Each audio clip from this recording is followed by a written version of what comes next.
সর্বশেষ যে ব্যক্তি জাহান্নাম থেকে মুক্তি লাভ করবে তাকে আল্লাহ পাক বলবেন, ফেরেশতাদেরকে বলবেন, ও আমার ফেরেশতারা, আমার এই বান্দাকে জান্নাত এবং জাহান্নামের মাঝখানে রেখে দাও। জান্নাত এবং জাহান্নামের মাঝখানে লোকটি যখন থাকার জায়গা পাবে, সে জান্নাতের দিকে তাকায়া দেখবে আর কাঁদতে থাকবে। আল্লাহ পাক জিজ্ঞেস করবেন, বান্দারে, যুগের পর যুগ ধরে জাহান্নামে কেঁদেছো, আমি রব্বুল আলামিন জাহান্নাম মাফ করে দিয়া জান্নাত জাহান্নামের মাঝখানে রেখে দিয়েছি, আযাব থেকে তো বেঁচে গেছো, এখন কান্দো কেন? লোকটি বলবে, রব্বুল আলামিন কান্দি এই কারণে, জাহান্নাম থেকে মাফ করেছো, তোমার শুকরিয়া আদায় করি।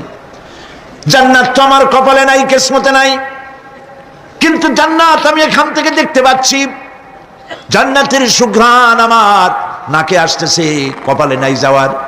আমি কাঁদি এই জন্য, তুমি যদি মেহেরবানি করে আমাকে জান্নাতের দরজার কাছে একটু দাঁড় করায় দিতা, প্রাণ ভরে তোমার জান্নাতের দৃশ্যটা একটু দেখতাম।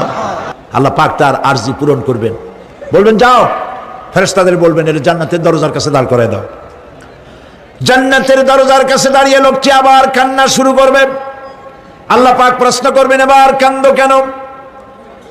লোকটি বলবে, রব্বুল আলামিন কান্দি এই কারণে, জান্নাতের এই দরজায় দাঁড়ায়া জান্নাতের অফুরন্ত নেয়ামত কিছুই ভালো করে দেখা যায় না, শুধু অল্প জায়গা দেখি।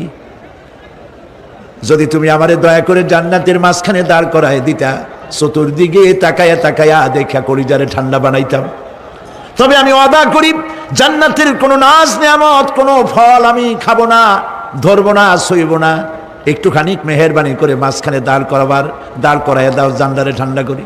আল্লাহ রব্বুল আলামিন ফেরেশতাদের বলবেন, আমার এই বান্দারে জান্নাতের মাঝখানে দাঁড় করাইয়া দে।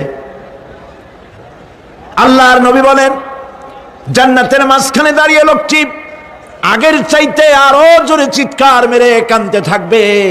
আল্লাহ পাক বলবেন, বান্দারে কি হলো তোর? দরজার কাছে আসতে চাইছিলি, আইনা দিলাম। এবার মাঝখানে আসতে চাইছো, তাও এনে দিয়েছি, আবার কান্দো কেন? লোকটি বলবে, রব্বুল আলামিন এবার কান্দি এই জন্যে, তুমি যখন দয়া করে একটিবার জান্নাতের মাঝখানে এনে আমাকে দাঁড় করায় দিয়েছো, তুমি রহমান রহিম, গফুরুর রহিম, এই জান্নাত থেকে আবার আর বাইর করে দিও না।